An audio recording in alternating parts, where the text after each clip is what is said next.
Welcome to episode 805 of Car Con Carne, sponsored by 90 Days in the 90s. It's a book, it's a fiction book.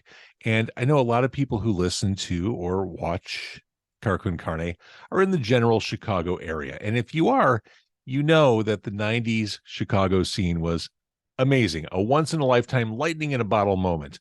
And the character in 90 Days in the 90s has the ability to go back to the 90s in Chicago, time travels back via the gray line, which you might not find on a CTA map. It's a time travel thing. But Darby goes back in time and she has 90 days to decide whether she should stay in the Chicago of the 90s or come back. What would you do? What does she do? Find out. 90 Days in the 90s, written by Andy Fry. You can get it on Amazon or 90daysinthe90s.com. So before I introduce tonight's guest for Car Con Carne, I want to mention Siren Records in McHenry, friends of Car Con Carne. They've been sponsors of Car Con Carne. Just this past week over the holidays, they had a catastrophic event at their store. Burst pipes, tons of destroyed, forever damaged inventory. There is a GoFundMe set up for them. I linked to it from my personal Facebook page, James Van Osdel.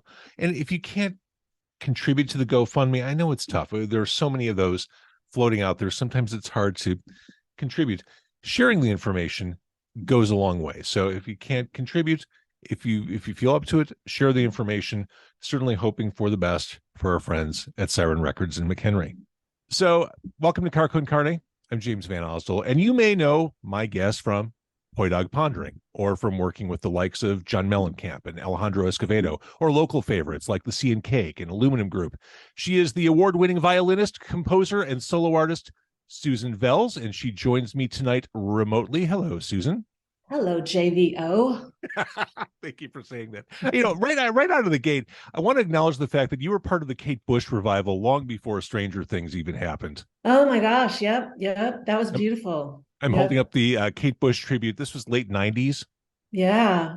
Tom Dunning wanted to put that together and had all sorts of artists, just reinventing Kate Bush songs. It was really something. Spectacular covers. You do The Sensual World, which I love that whole album, and that song in particular, your take on it is delightful. But yeah, when I realized we were going to talk, I'm like, oh, I want to dig back into this because this was a nice little comp.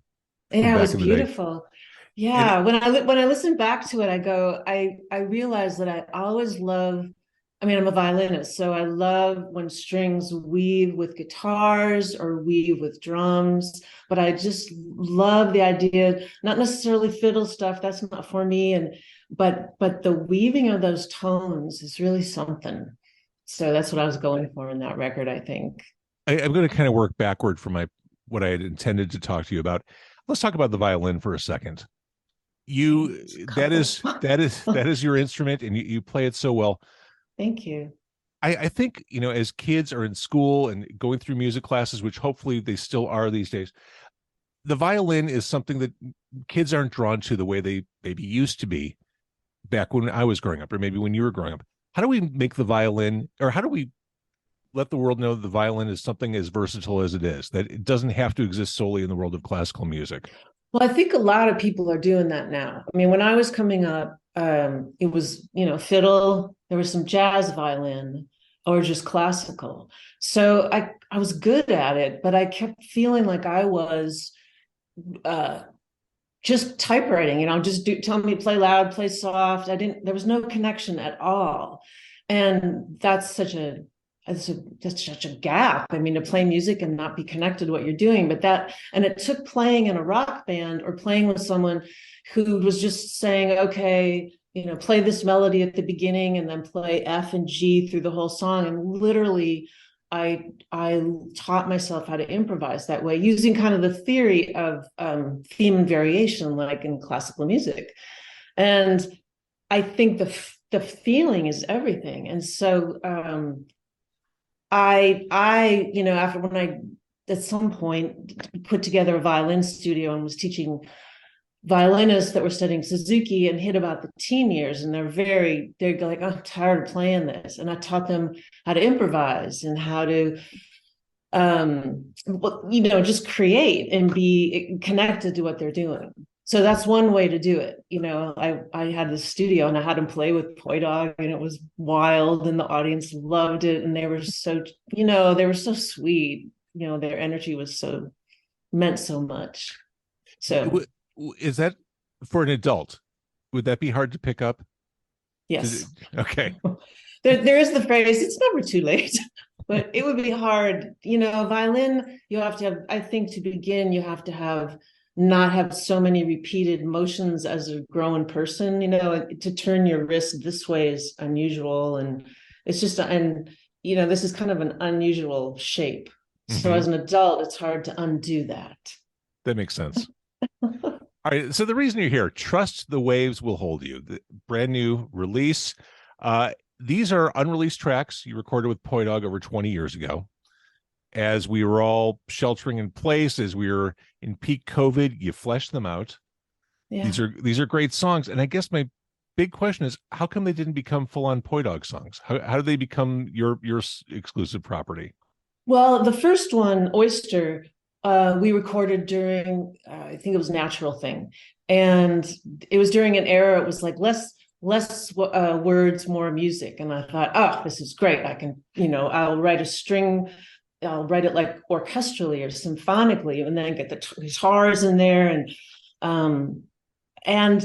but at the end of that, just, when the record was ready, it just didn't fit on the record. And the other songs, just Poi Dog, we're all really good friends. And it was just time we just tossed things back and forth to each other in our studios. And so the first one was just didn't fit on the record, and the others just became Poi Dog songs, or I think Poi Dog members playing, just because they're my go-to people, because I know how they play, I love how they play, and I love playing with them. And they're always game to try stuff. And we have a synergy now, like, I can ask Dave Max Crawford to play a horn part, and he'll do something that will fit perfectly, even if he hasn't heard what I'm doing yet.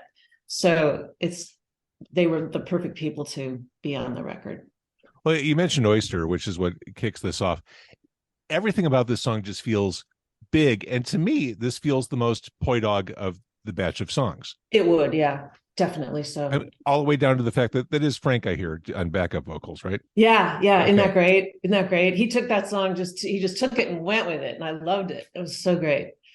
The song just keeps building on itself, like as it starts, like for a minute, it just keeps growing and growing. You just feel that momentum, and I love songs that do that. Oh, awesome. I'm so glad you heard that, because when I listen to it, I can hear the engineer that was, like, okay, we're going to add this little bit. We're going to add another vocal that goes a little higher. Oh, we're going to add the piccolo part. And there's one point in it, the drummer actually ends it a little too early, but I love that because it sounds like it's going to fall apart, but it doesn't. And it just keeps going to the end. So, yeah. It's a great song. And you mentioned the drums, so I want to jump ahead to If I Were a Boy, I'd Be You. The drums are really good on that song.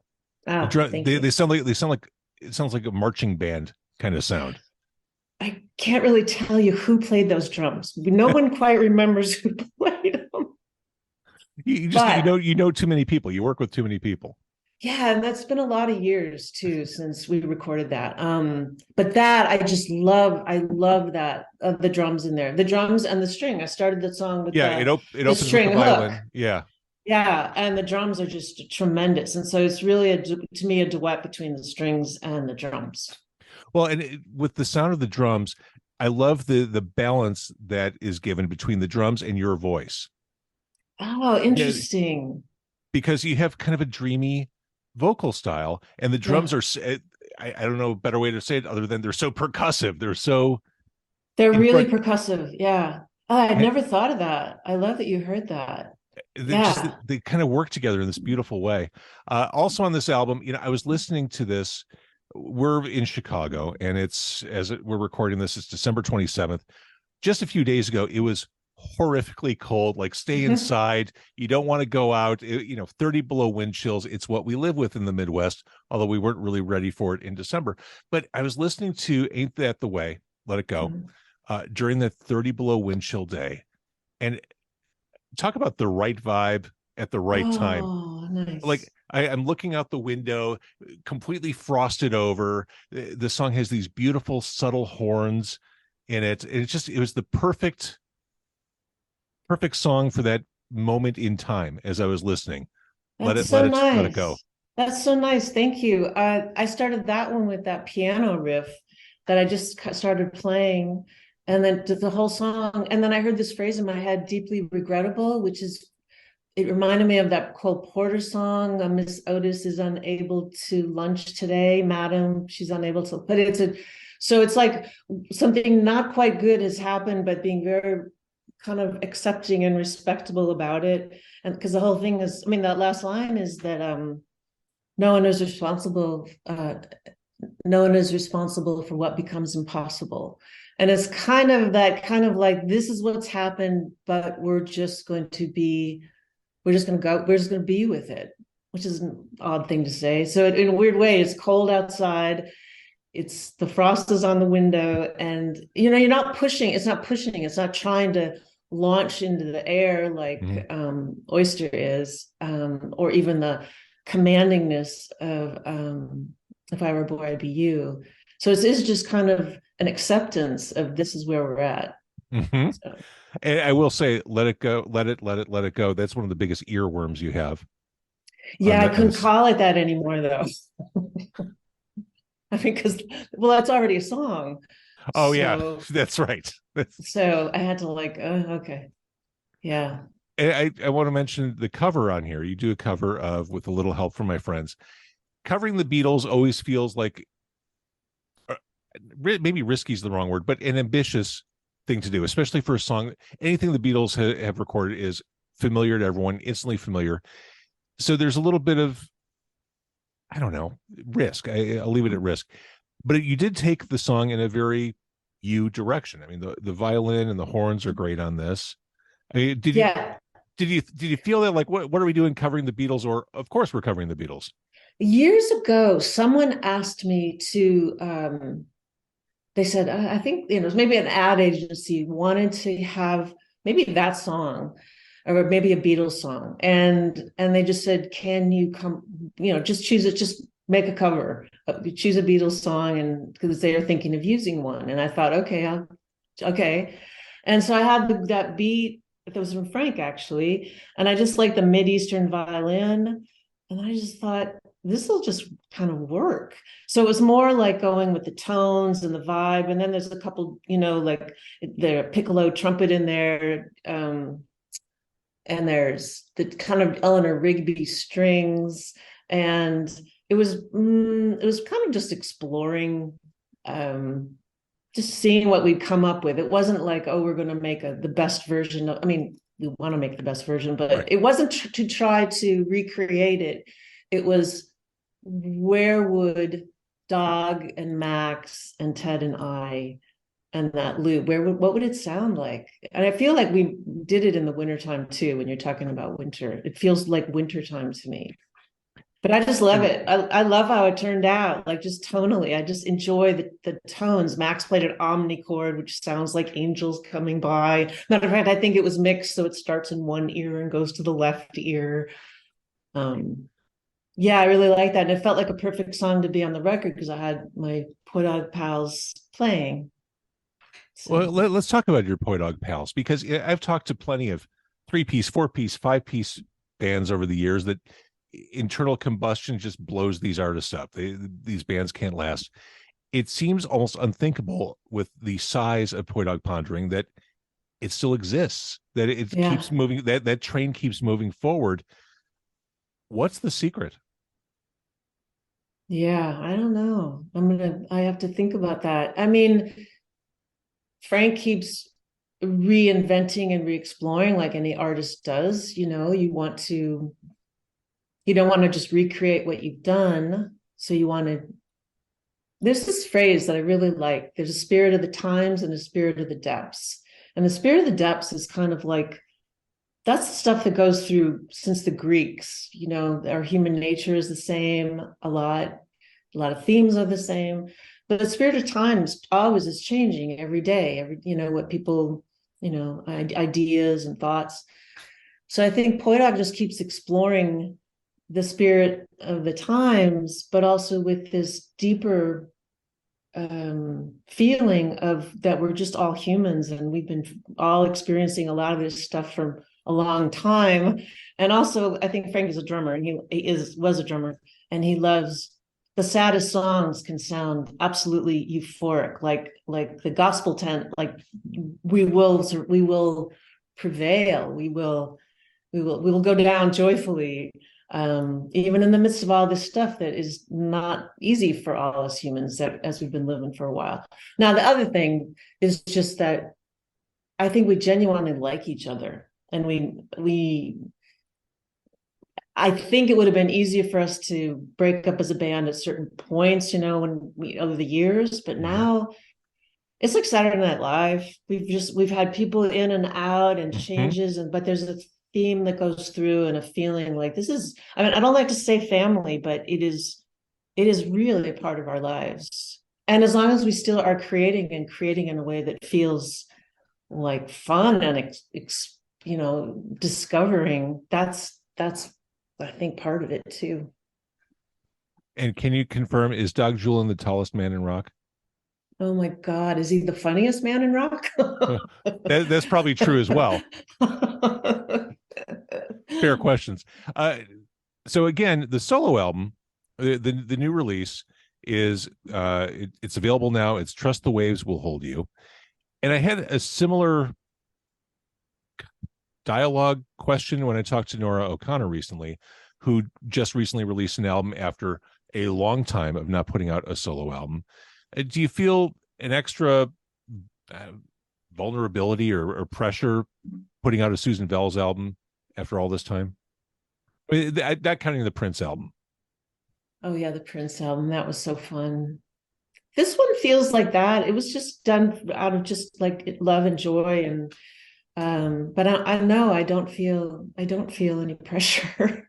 I feel very happy that these songs are out in the world, and it's very fun to play them. Oh, I bet. And I know we haven't talked about the cover, but the cover kind of made the record just come together, and even the title. So I'm just really happy that it's out there. I appreciate the fact that you take time and interest in the cover, the full presentation, because I've talked about this before. I mean, we live in a very a la carte culture for music, song by song, and just thinking of an album as one artistic package or vision that extends from the way the songs are sequenced to the way it's packaged and shared out into the universe. So I think that's all important stuff.